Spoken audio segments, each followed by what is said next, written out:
God of War's been in development for about 3 years, roughly. It's including a fairly lengthy pre-production cycle. And basically, it came from Dave Jaffe's head. There were so many ready-made play mechanics and gameplay mechanics in the Greek myths already that it was just like Medusa's head and Zeus's thunderbolts and battling Cyclopses, and that mixed with just my love of the material was like, okay, this is what we got to do. We got to do this game. Dave Jaffe came up to me and goes, "What do you think about Greek mythology?" I was immediately intrigued by it. When they said, "Hey, we're thinking about Greek mythology for God of War," I was like, "Yeah, let's definitely do that." The creative director of the game, Dave Jaffe, definitely comes up with a lot of this kind of stuff, and he, likes to involve the team in the design. So he comes up with ideas. We sit around. He comes around, asks us his famous 1 to 10. What do you think about this idea? God of War is our attempt to really elevate the action-adventure genre to the next level.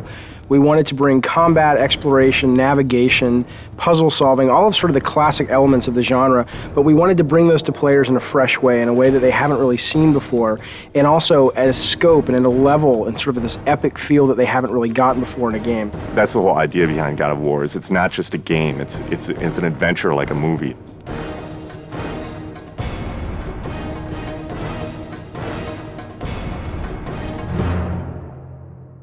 The sheer amount of concept art and work that went into developing all the characters and the look and feel of the game is pretty unique. I've never seen so much effort put into concepting a game out, making sure that every environment is unique and fits in with the theme of the game overall.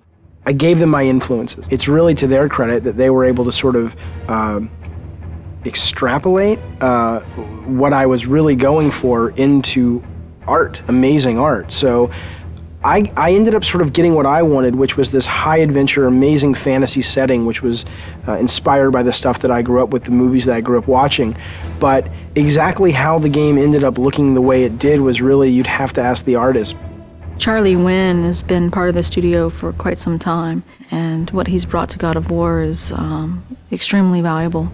A lot of my job is to create images of what the game feels like. The mood of the game is dark. The main character Kratos is a very disturbed character. The things I said to him, I said brutal, nasty, violent, antisocial, pissed off, angry, fuck you. That was my direction to Charlie. The hardest part about making Kratos was that the storyline wasn't really there yet. And so I was trying to create a character that didn't have that story behind him yet. I just said, come into work and get angry and see what happens.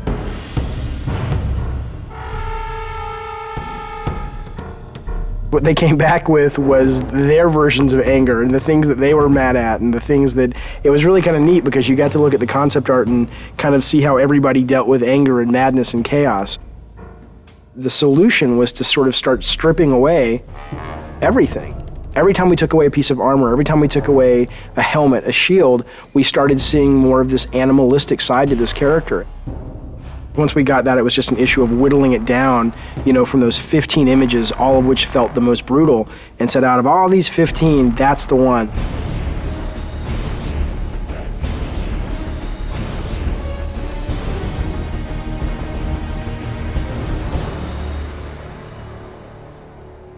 God of War is our attempt to really elevate the action-adventure genre to the next level.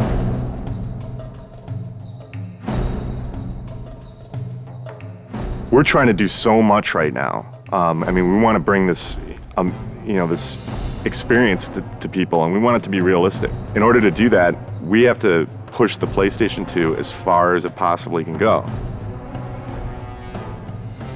We use a well-known art package called Maya to do almost everything in our game.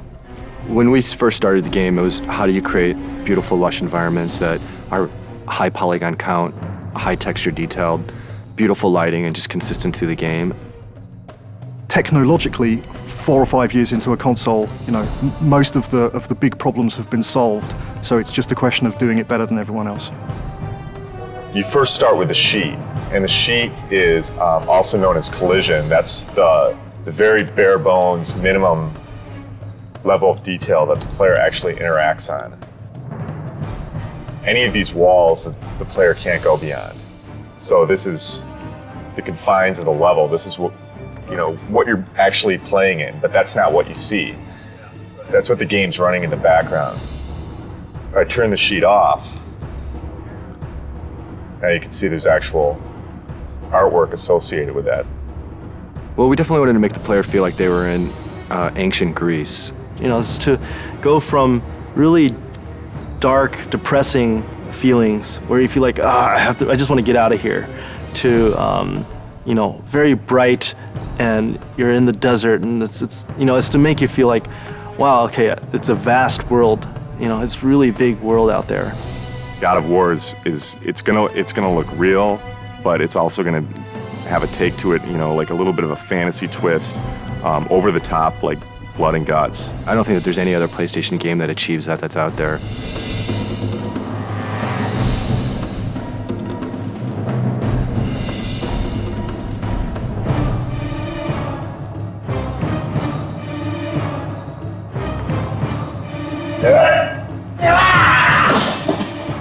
Every character in the game starts out with a single pose that every single animation derives from. When I'm starting to move like this, bring in the base pose, and then kind of just start to block a few things out. Maybe even with general, just kind of moving the whole character all as one, getting the timing for things, and then building out from the pelvis. So get the pelvis motion right, then get the chest involved with the pelvis, then maybe start doing the arms, come back with the legs, then finish with the head and the fingers. So sort of whittling down until I get to that final look. The original vision, I think, what we wanted was very, very brutal. It's funny because we were like, let's go find some fight scenes in movies, and that's how we want this guy to move, and that's how nasty we want him to be. And it's weird because when we thought we'd find all these great movies, movie fights are really kind of tame when you think about it. And we actually ended up with only 2 or 3 movies that really obscure films too, that really, when you saw it, you were like, oh my God, that is just some nasty stuff.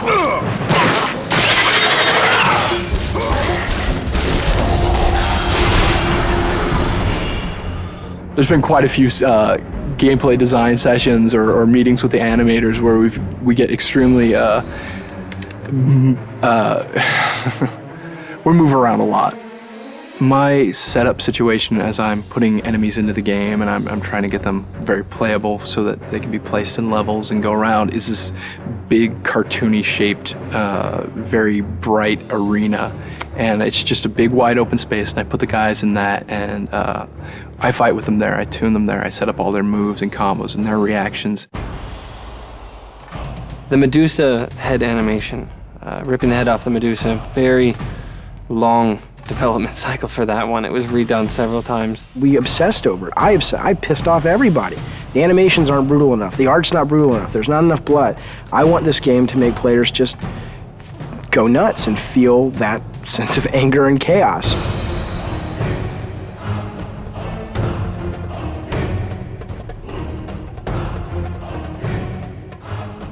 We're really, really hammering the quality and trying to get it to be as top-notch as we can get it. There are several other games out there that I would consider that are kind of the top tier in animation, and we're trying to either meet or exceed what they do.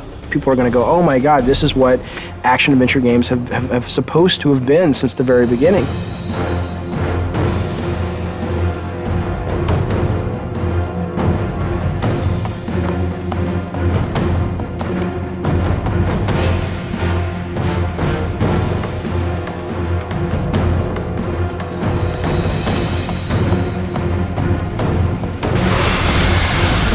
I always say this is the game I've been wanting to make since I was a little kid. God of War, from a production perspective, has been extremely challenging. There's a number of areas that, we've really been pressed. Time, money, resources. Making the game was definitely a fight. Me and the team butted heads a lot. And there was this anger, I guess, that built up inside of me that I think I really transferred over to Kratos. And I look at Kratos now and it's like, that's me.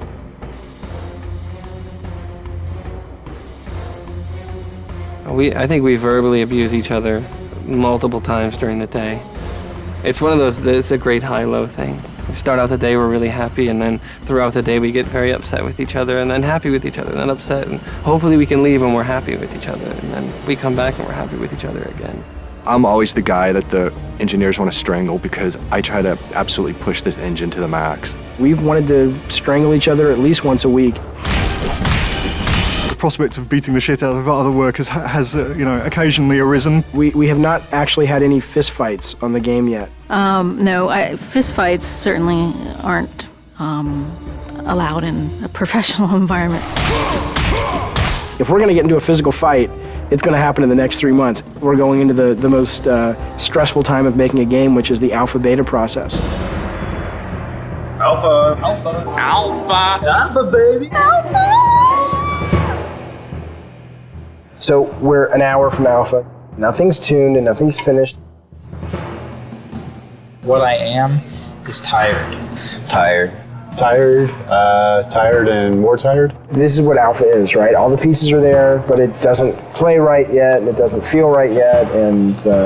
There are a couple of big bugs that people are working on. If we don't get them by 7, then we'll get them done by 8 or 9 or 10.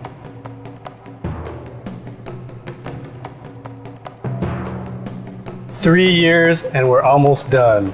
Light at the end of the tunnel. I'm so happy we're an hour away from being able to say at least we have a game.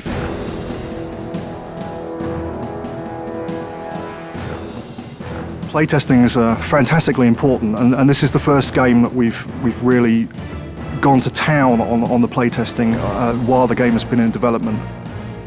We'll bring 5 or 6 people in from the local colleges, and we'll sit them down in front of the latest version of whatever level we've been building, and we'll watch them play it, and we'll notice all of the things that they don't do right, or all the times that they can't find the way to solve a puzzle because we've obviously not highlighted it well enough, or if they can't see the door in the background, then we'll add an extra light in so it's highlighted. It's really kind of like making it's like making a movie. At the beginning of the project, we decided we were going to build a playtesting room in our office, and that has proved to be a very good decision. There's our huge PlayStation booth. So good to be one of the big titles this year, so hopefully it'll get some attention that we think it deserves.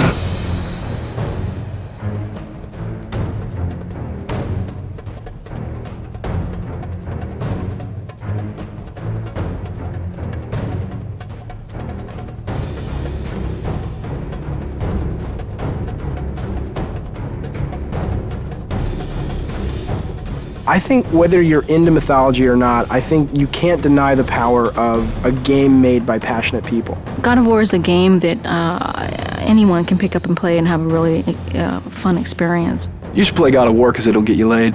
This is the adventure that the back of the box has always promised you. God of War is fucking rad.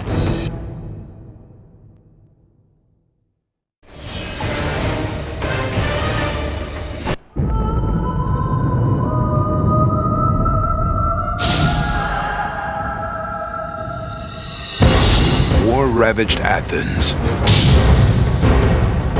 Legions of undead soldiers. Greek mythology's greatest beasts. And a deceptive god are no match for the fury of one vengeful warrior.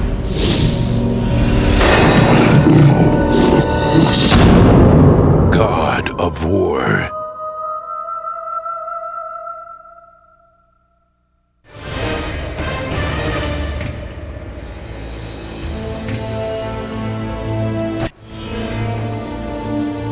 This is our sort of batch of things that you didn't get to see. That some of them I'm glad you didn't, and some of them I wish you would have, time permitting, but it wasn't. So here we go. Okay, now this is actually this. Now this wasn't a deleted level. This was the prototype that the team put together. I don't even know what the date on this is, but 3 years ago, and it was really just to get the basic mechanics, not even tuned or anything, but you could run, you could swim, you could swing, and if you look at this level a little bit, you'll see we certainly didn't reuse any of the main art, but you'll see kind of like that shot there is sort of the precursor to some of the shots we have in the game, the rope swinging mechanic. And a lot of this, so you'll recognize if you've played the game and remembered the game, you'll recognize some of the level when you pull into Athens at first. This bottom section is based on that. And the whole cliffs that you climb here, we actually just sort of ripped these out directly from the demo and built the cliffs level, the Cliffs of Madness or the Cliffs of Insanity, I forget what we ended up calling it. God, it's amazing to see this little guy running around. He looks so not like Kratos. That guy there was the original Cyclops who's dying, who just never really looked like a Cyclops. He just looked like a big guy with a stick. And then this was the room, the only room that we built that was like the final room, and everything else was kind of rough. And I remember seeing this and going, everybody saw this and said, man, this looks awesome. And then we were like, yeah, but how in the hell are we going to get, all the levels in the game looking as good as that? And I don't know if we ended up getting them all looking as good as that, but I think we came a lot closer than I thought we would. This level's pretty cool. This was our test level for the Icarus wing. So when Icarus and Daedalus, the Icarus story where he flew too close to the sun with the wings that he had made, and the wax melted and he fell to his death. That was sort of the inspiration for the mechanic. And I still love this. I absolutely wish this had made it into the game. We just, it really came down to time and going, let's focus, let's get our fighting really good, and let's get our platforming better, and let's get our puzzles working, and maybe we can come back to this. And as is often the case, you just never have the chance to. So I'd love to see something like this, in future God of War titles, because I think it's a great, it's just fun. I mean, it's fun to fly around. And what was cool about this is it wasn't just a flying level. It was, you could land and you could walk around, and it was a seamless experience versus, now it's time for the flying level. So that was pretty cool. Yeah, I look at this now and I'm like, damn, we should have gotten that in. It would have been awesome. These were the original Harpies. They were a lot bigger. They still read better. They look awesome, but we just realized we needed more of like a bat-like, small, like little annoyance enemy. These guys played like the skeletons, basically, flying versions of the skeletons, and there just wasn't much of a difference in gameplay, so we ended up kind of shrinking them down and making them bats. And this was what we called the Mounting the Titan level, which is Kronos, the giant titan in the desert. And sadly, right now, the only way you get on the Titan is through a movie. And originally, this was how it was going to be. You see this big thing, it's like a big watermelon in the background. That's actually Kronos. And Tobin, the designer, he's got him kind of moving towards the player. And those things that are falling are like mountains that are crumbling and stuff. So it's kind of like Kronos is rushing towards the player, crawling, and you're trying to run ahead of him in these platforming sections, so that you can ultimately jump onto the structure that's on his back, and that'll lead you up to the temple. And I still love that idea. I really, really wish we could have done it. And it was just, we showed this to the tech guys, and we showed it to the artists, and they were just like, dude, that's going to take forever. This was the original boss. There was a boss that originally, look at that, that's awesome, that originally guarded Pandora's box. And again, we just didn't have time. And I know it's lame that that's the one thing I regret about the Pandora design, is that there are no bosses that guard the box. You have the Minotaur boss down below, and then we've got this conveyor belt section, and that's kind of it. And we just ran out of time. This was originally pretty cool. It was, you had this moving platform up above, you had this giant kind of harpy vulture in the center that was guarding the box. And she had these eggs scattered all around the level. And in order to sort of entice her to fly around, you'd have to go find her eggs and break the eggs. And you'd kind of take the little baby birds inside, and you'd kind of carry them around and use them as bait. And again, not only was it kind of a cool mechanic because you were slower as you carried these things around, but also I think it really helped with the character of Kratos. I mean, here he is, cracking open eggs and ripping out little infant birds and using them for his own desires, and really pissing off this mama bird, I thought was pretty cool. So here's just another quick idea. These are just almost like little sketches for levels, where you have a big open environment, and then you've got the walls come down and it becomes a maze, and you either do something and the walls come back up, or it's on a timer. I mean, we did tons of these things, where I'd have an idea, or a designer would have an idea, and it was like, try something like this. So this level is actually a level that we went so far as that we showed the press, we got it in magazines, and this was really a hard cut for us to make, and especially for me to make. I love the mechanic of it, and I love the platforming and the concept. And the concept was that you're riding this elevator, and if you get knocked off, obviously you'll die. And if you get off the elevator, the idea was it was going to originally be being chased by this massive sandstorm. And the elevator was really the only thing. It was sort of a magical elevator that protected you from the sand. And if you got off the elevator would bypass you and the sandstorm would engulf you and kill you. And the two things we didn't have time to do is we didn't have time to tune it, and we didn't have time to build the sandstorm. But what I loved was this whole idea of getting off the elevator and having to catch back up with it. So you'd have these little forks in the road, and either you'd be forced, like coming up, you'd be forced to get off the elevator, or you could choose different paths. And if you took one path, it was more combat heavy. One path was more platform heavy. And as you can see, we had this pretty much finished from a standpoint of the art and the setup, but we were missing the big sandstorm, and we were missing the tuning time to really make this fun, and so it ended up getting cut. This I love. This was great. This is great. I love this for the elevator. Now it gets smaller.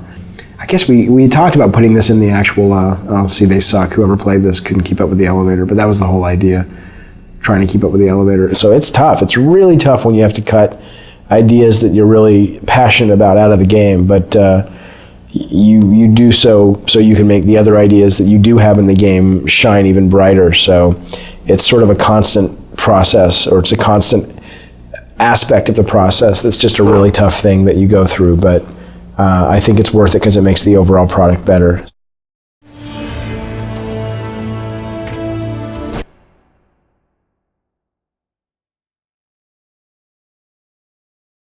Some of the earlier characters that had been played around with, some of them again just didn't feel right for the time period.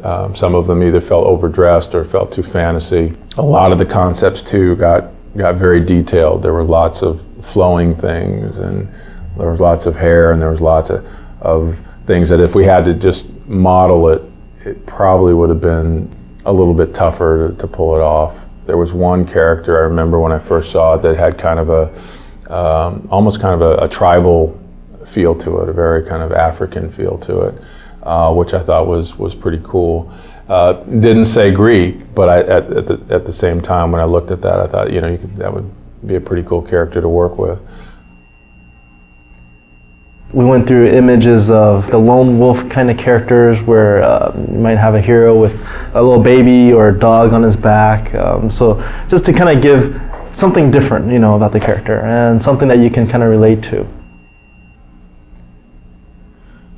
One of the original concepts behind the hero for God of War was to come up with a guy who was, his whole face was encased in a mask. And we thought that going with a mask would be, being able to paint his face in broader strokes so that when you were playing the game, he still had a lot of personality and you could still sort of read that when you saw the mask. But when we actually got it in the game, it ended up feeling very soulless, and it didn't feel like the guy had a personality. That was always one of the big elements that we were dealing with. And it was difficult because, we would often hear, "It's not Greek enough," and we're like, "What does that mean?" I'm using a actual, sometimes because we'd take it right from a Greek, some Greek sources, and it's very Greek. But I think what we really started seeing was, okay, no, it's not. It's not Greek enough according to what the general public knows, and that's kind of what we had to go towards. These are again very traditional. Some of these were very traditional kind of Greek images, and again, the more traditional it got, the more armor we put on him, the more he lost his individualism. Every time we put something on, Dave felt like, he doesn't look brutal anymore, and we started realizing brutal also kind of related to the primal part of him, and so we did spend a lot of time going through that, but in the end we ended up still taking his clothes off, and that's what we went with. So when I first saw this from Charlie, it was the first time that I really saw the brutal nature and the violent nature and the sort of the animalistic quality that would really become the foundation for Kratos. And I think starting to see these images was just like sort of confirmation that this idea could really work, and instead of giving him a traditional sword, going with these sort of chain blades was going to be much more dynamic and fluid and really fun to play with.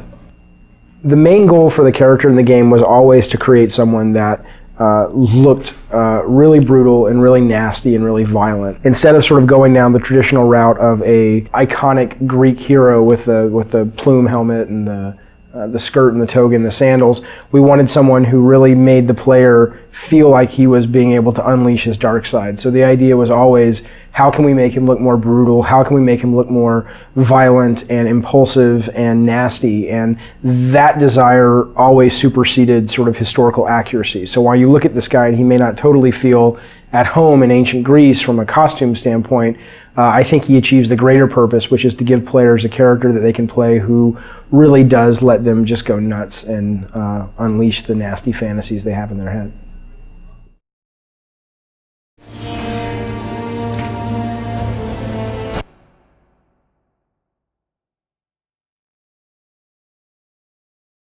So the idea on the environments and trying to create a Greek world was trying to create a feeling that reminded you of Greece and that didn't feel too fantasy. So we were trying to walk that fine line between a fantasy game environment and a traditional Greek environment. And so part of it was again trying to get stuff that made it feel Greek, not Roman, but Greek. Okay, when we first start concepting out environments, it wasn't really defined as levels, you know. We picked out the important locations such as Pandora and Athens and Hades, and all I knew is like the game should feel really big, which means there's no like cramped area. It's more like challenge against the god and like huge monsters. So the look of the environment should be like huge, you know. So with each of the environments, what we tried to do was kind of move you through the world using color to kind of help move Dave's story along and kind of emphasize the emotional impact of what he was trying to, of the story he was trying to tell. But at the same time, if I've just come out of the ocean where I'm battling the Hydra, where we've got, in that case, you know, there's more kind of greens and blues and things like that. I don't want to go into that same scenario color-wise again. It's like if I did the whole game in black and white, you get probably bored with it after a while. So one of the interesting aspects, especially in the Pandora section, was a lot of times you'll see multiple iterations on statues as well. And one of the reasons was that one of David's idea was he wanted those statues to come to life, whether it was Atlas or Poseidon rising out of the water. The things that were in that environment, the objects, the architecture, those types of things reflect what was going on, again, with David's story. So in Pandora, as an example, that whole sequence is about an architect who, in David's mind, is basically gone mad. And so the idea was the structures, the traps, the visual look of that should begin to reflect kind of a madman in some instances. I did that piece, even the level, the design wasn't solid yet. So, but my own interpretation, I was thinking it's like things are like there's no gravity, but at the same time things are like kind of shifting all the time, and there's infinite distance in the back. Things are flying, falling, exploding. The Mountain Olympus, that one particularly, it's not for the game art. It's more like, okay, we want to talk about Mountain Olympus, so where's the image? That kind of thing. The goal of the world of God of War was really to create a place that felt like, you know, a giant theme park ride, you know, or a giant set on one of these great high adventure movies, and places that you'd really want to explore and spend time in and really feel like you were having this grand adventure. And I think these guys, you know, week after week continually were able to come up with set pieces and ideas that they just top themselves constantly and continually, and they've really given us this great world to play in, and I think they did an amazing job, and I'm so grateful as a player that I get to actually play in this space.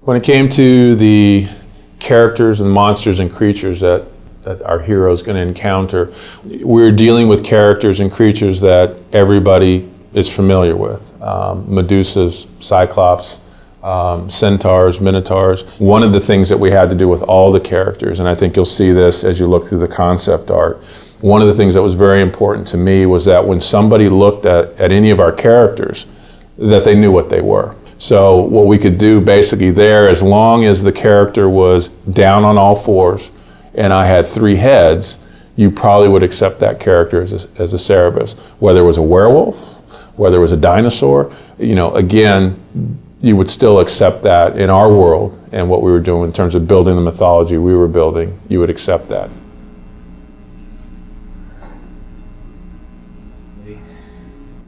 As far as a game creature is concerned, mostly what was fascinating me was the deep sea creatures and how freaky they look. And I was trying to pull up on some of that, and did a number of different types of hydras. I was told, okay, Ares would be maybe 90% elemental, 5 or 10% human. And so that's kind of what I was going for on these beginning ones. He's just pure power, almost like he's this unstoppable force. And then, Dave liked it. It's just he wasn't sure how we would do it. Probably was a slow transition towards being more human. So it's still kind of a huge guy, but he's got all this armor on that allows him to do all these things. So the idea was, again, to move a character into something that, again, would be a little bit more in the horror direction. And again, what it allowed us to do was get characters that were still reminiscent of what they were supposed to be in Greek mythology, but were uniquely ours. So once we started moving in that direction, again, it opened up a whole new kind of avenue of ways to explore those characters. What we really wanted to do was keep people immersed in the mythology, in the Greek mythology, but give them a different kind of experience when it came to the characters and the creatures.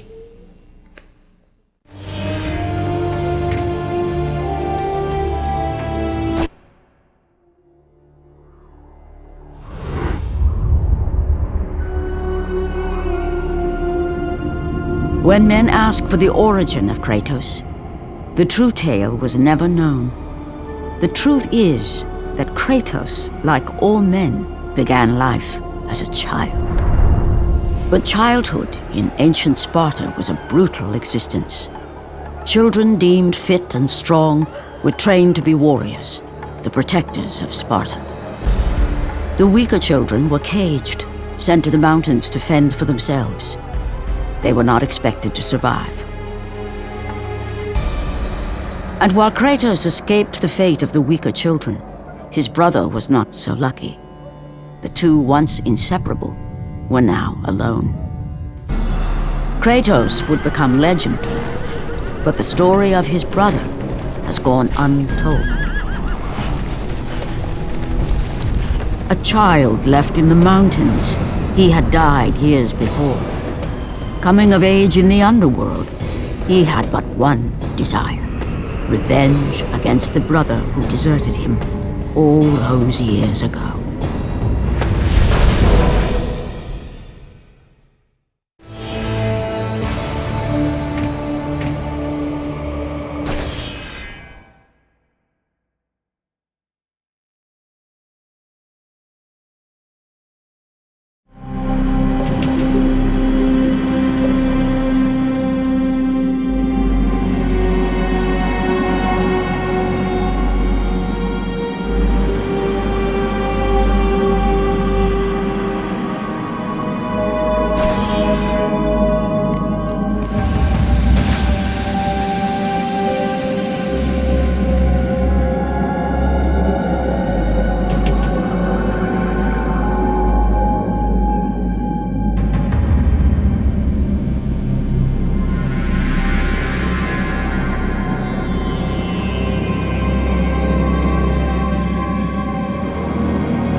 The gods of Olympus have abandoned me.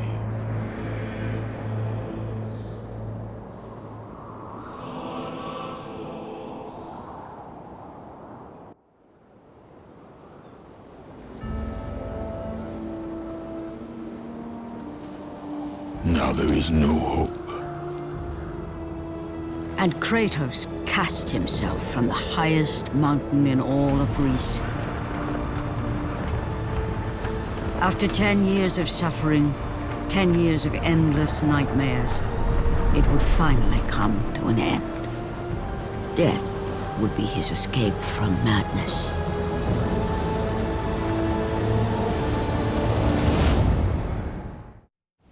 But it had not always been this way. Kratos had once been a champion of the gods.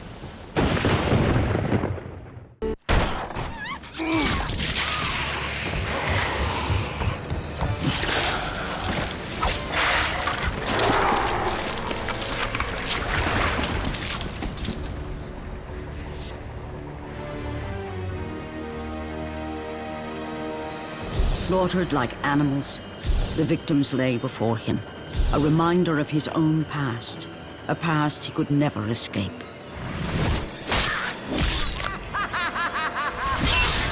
His only solace was the sea, endlessly sailing from one harbor to the next in service to the gods of Olympus. All his hopes rested with them. For no matter how much wine he consumed or how many women he took to his bed, nothing on earth could rid him of the horrors that plagued his mind. Athena! 10 years, Athena. I have faithfully served the gods for 10 years. When will you relieve me of these nightmares? We request one final task of you, Kratos. Your greatest challenge awaits in Athens, where even now my brother Ares lays siege as we speak. Athens is on the verge of destruction. It is the will of Ares my great city fall. Zeus has forbidden the gods from waging war on each other. That is why it must be you, Kratos. Only a mortal trained by a god has a chance at defeating Ares. And if I am able to do this, to kill a god, then the visions, they will end? Complete this final task, and the past that consumes you will be forgiven. Have faith, Kratos. The gods do not forget those who come to their aid. Leaving the rotting carcass of the Hydra behind, Kratos set sail once more. His greatest challenge and freedom from his growing madness lay before him in the ancient city of Athens.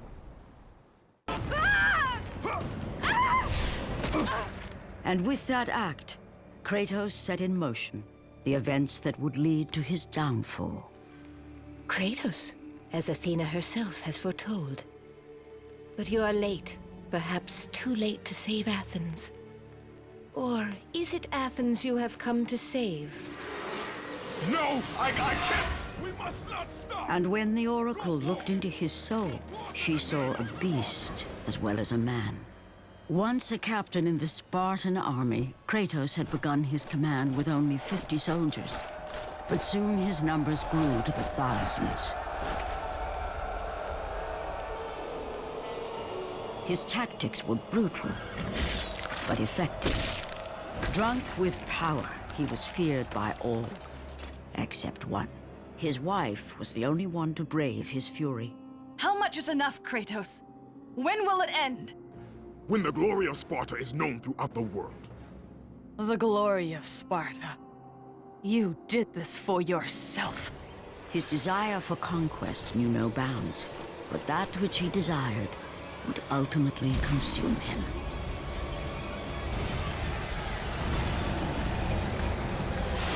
By the gods, why would Athena send one such as you? Stay out of my head! Choose your enemies wisely, Kratos. Your brute strength alone will not be enough to destroy Ares. Only one item in the world will allow you to defeat a god. Pandora's box, which lies far beyond the walls of Athens, hidden by the gods across the desert to the east. But be warned, Kratos. Many have gone in search of Pandora's box. None have returned.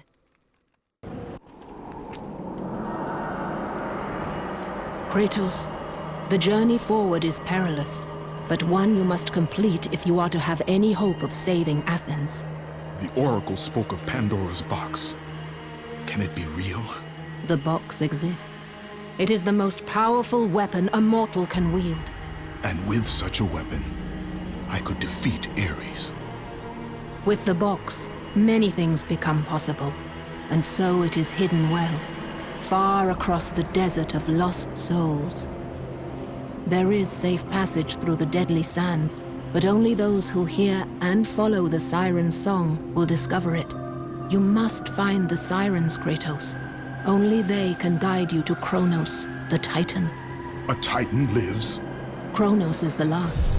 Zeus has commanded him to wander the desert endlessly, the temple of Pandora chained to his back, until the swirling sands rip the very flesh from his bones. Stay true to the song of the siren, Kratos. Your journey begins here. Pray it leads you back to Athens, with Pandora's box. The wrecked bodies of those who had gone in search of Pandora's box lay before him, and at once Kratos knew who was responsible. For this was not the first time he'd seen the ruin Ares and his minions had left in their wake. Kratos had experienced it firsthand, years before. The youngest and boldest captain in the Spartan army, Kratos inspired fierce loyalty in his men. It had always been enough to carry them through any battle, until this day. The barbarians to the east numbered in the thousands, and descended on the Spartans without mercy.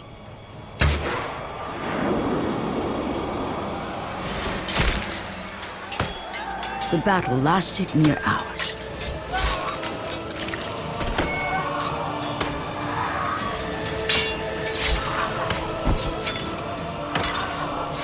The discipline and training of the Spartans did little to stem the tide of the merciless barbarians.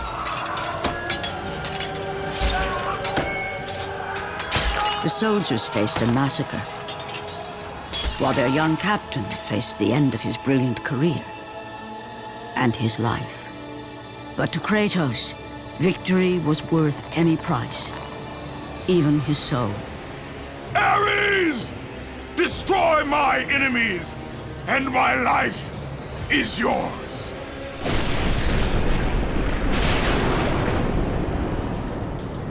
That desperate call for aid would come to haunt Kratos for all his days.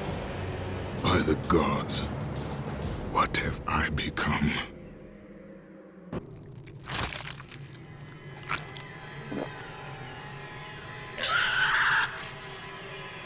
Kratos had been in service to the gods long enough to know the Harpy had been sent as a warning, a reminder from his former master of the decision that had cost Kratos everything. Had it been that long since he'd almost met his end at the hands of the barbarians? That long since he'd traded everything to save himself? Ares! The sky split apart, and the god of war stepped through.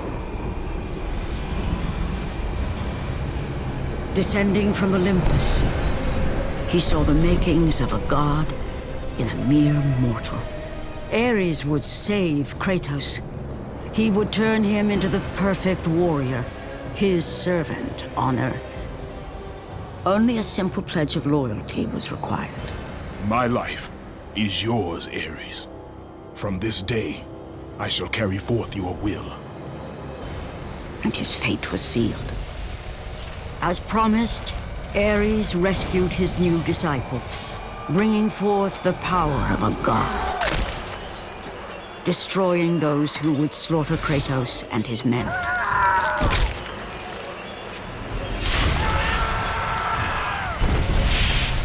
As for Kratos, no mere sword and shield would befit the newest servant of the god of war.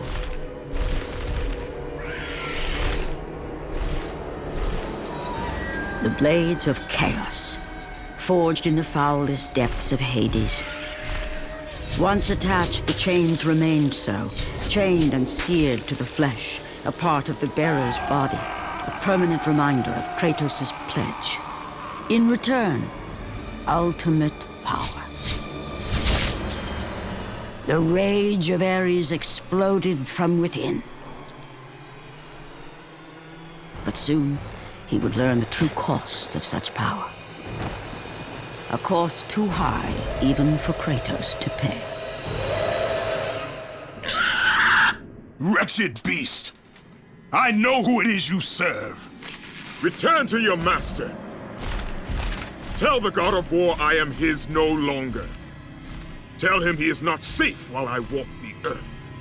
I will find Pandora's box, and I will use it to see him tremble and fall before me.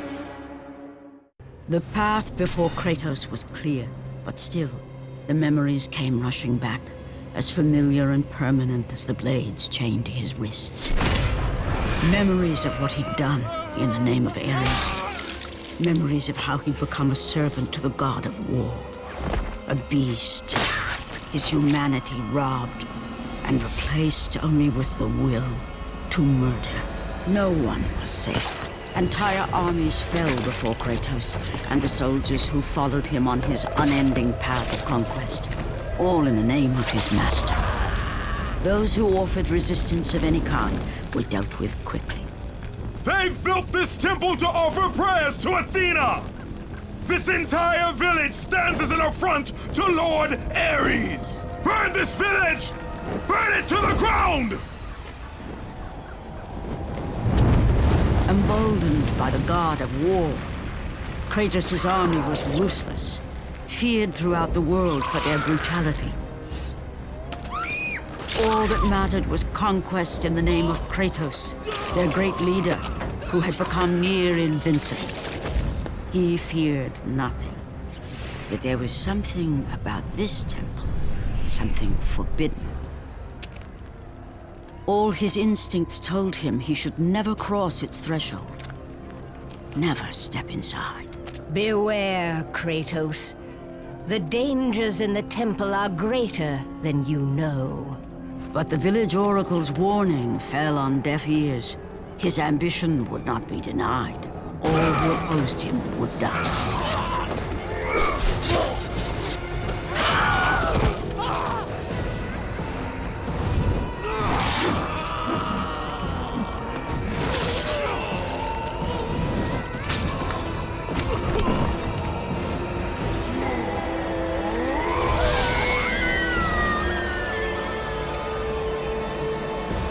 In that instant, the glory he had reveled in turned to horror. The image of his two final victims would stay with him for all his days. With that act, Kratos knew he could no longer serve his master. He had but one calling now, the death of Ares. He would murder the god of war. Ares, you will die for what you did that night. After 1,000 years, Pandora's box was at last freed of its confines.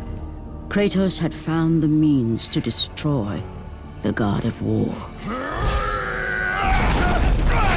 Far away in Athens, Ares knew Kratos had succeeded in his quest. So, little Spartan, you've recovered Zeus's precious box. But you will not live long enough to see it opened. I will see to that. Goodbye, Spartan. You will rot in the depths of Hades for all eternity. As the life began to leave Kratos, his thoughts returned to that fateful night. Even in death, the memories, the visions would not fade. For how could he forget spilling the blood of his own family? A cruel trick orchestrated by the God of War. My wife, my child, how they were left in Sparta. You are becoming all I'd hoped you'd be, Kratos. Now, with your wife and child dead, nothing will hold you back. You'll become even stronger. You will become death itself. But as the flames consumed the temple, Kratos realized his true enemy was the god who once saved his life. The same god who had now taken everything from him. Ares! From this night forward, the mark of your terrible deed will be visible to all. The ashes of your wife and child will remain fastened to your skin, never to be removed. And with that curse, all would know him for the beast he had become. His skin white with the ash of his dead family. The ghost of Sparta had been born. In the end, in death, he had failed. As the minions of Ares claimed Pandora's box, Kratos' life faded, and his cursed soul was cast into the fires of Hades. Kratos had traversed the desert of lost souls, bested the deadly traps of Pandora's temple, and escaped Hades itself. There was but one task left. Zeus! Do you see now what your son can do? You cast your favor on Athena, but her city lies in ruins before me. And now, even Pandora's box is mine. Would you have me use it against Olympus itself? Kratos, returned even from the underworld. Is this the best you can do, Father? You send a broken mortal to defeat me, the God of War?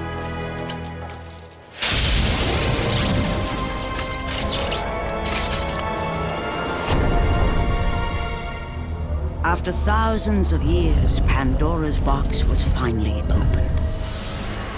The power of the gods unleashed.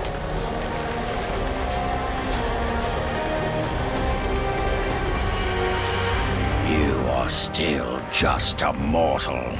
Every bit as weak as the day you begged me to save your life. I am not the same man you found that day. The monster you've created has returned to kill you. You have no idea what a true monster is, Kratos.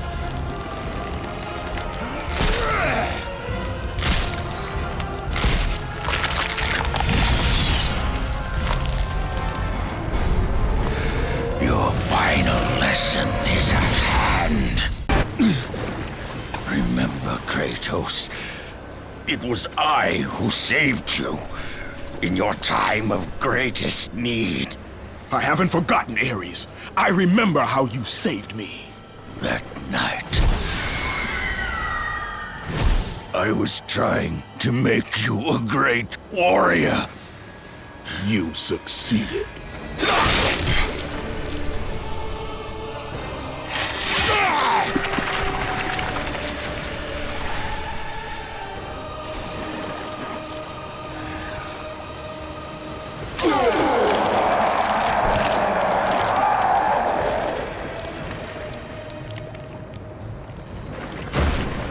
Kratos had done the impossible. A mortal defeating a god. Ares was no more.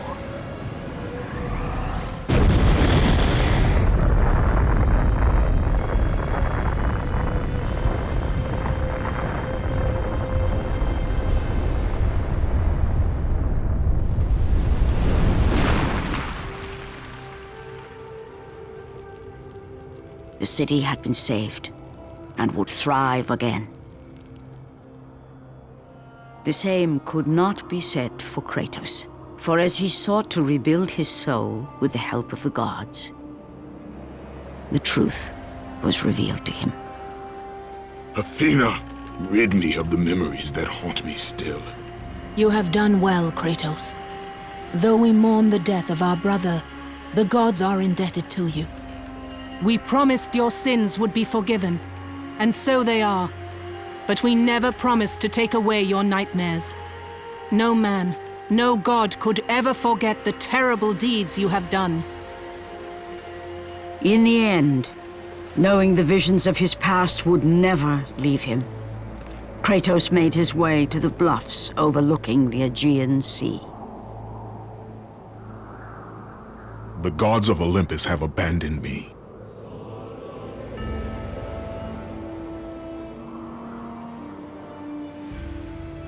Now there is no hope. And Kratos cast himself from the highest mountain in all of Greece.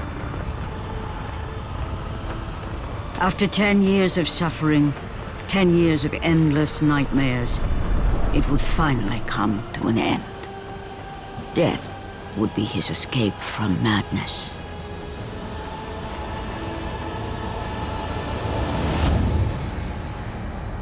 The fate of Kratos was not as it seemed. The gods had other plans.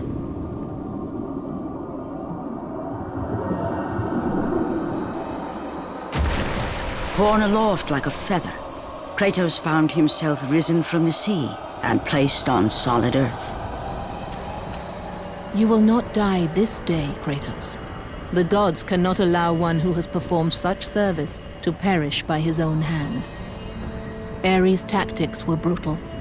His path of destruction had to be stopped. But now there is an empty throne in Olympus, and a new god of war is needed. Take these stairs, Kratos. They lead to your ultimate reward.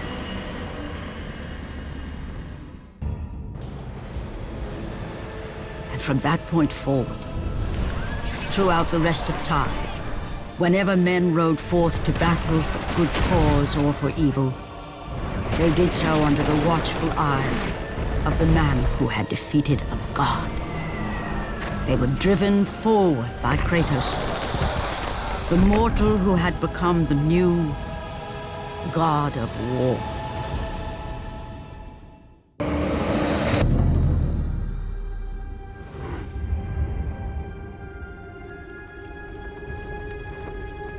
Kratos had accomplished more than he'd ever dreamed possible.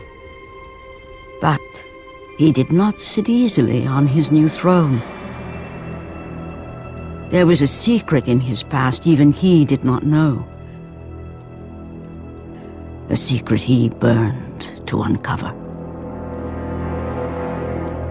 Born out of wedlock, Kratos was the bastard child of a shunned woman.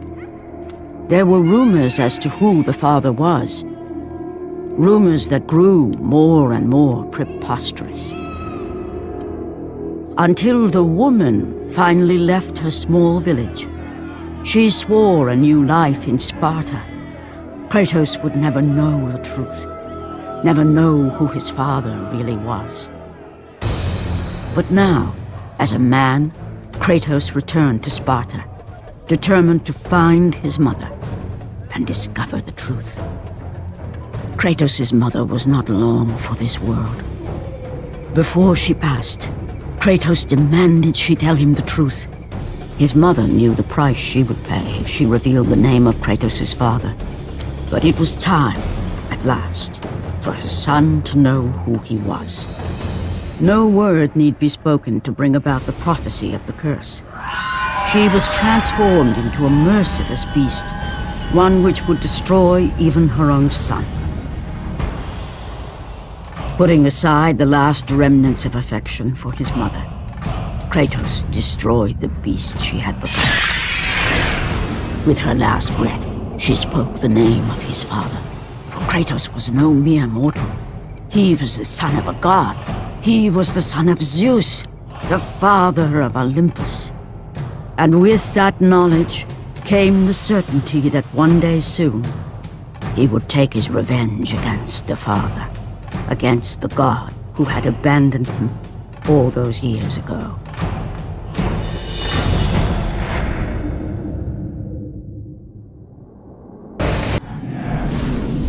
The tale of Pandora's box remains to this day. After the weapon was taken from the temple, the structure endured. Kronos the Titan lived another 1,000 years, wandering the desert. That was long ago. The temple has gone silent, and the beast who bore it for so long has died. Relics of a world long past. But all myths need not be from the ancient times. Today, a band of explorers will make their way inside the just-discovered structure and find for themselves the temple still holds many dangers and many secrets. Soon, as with all great myths, a new hero will emerge.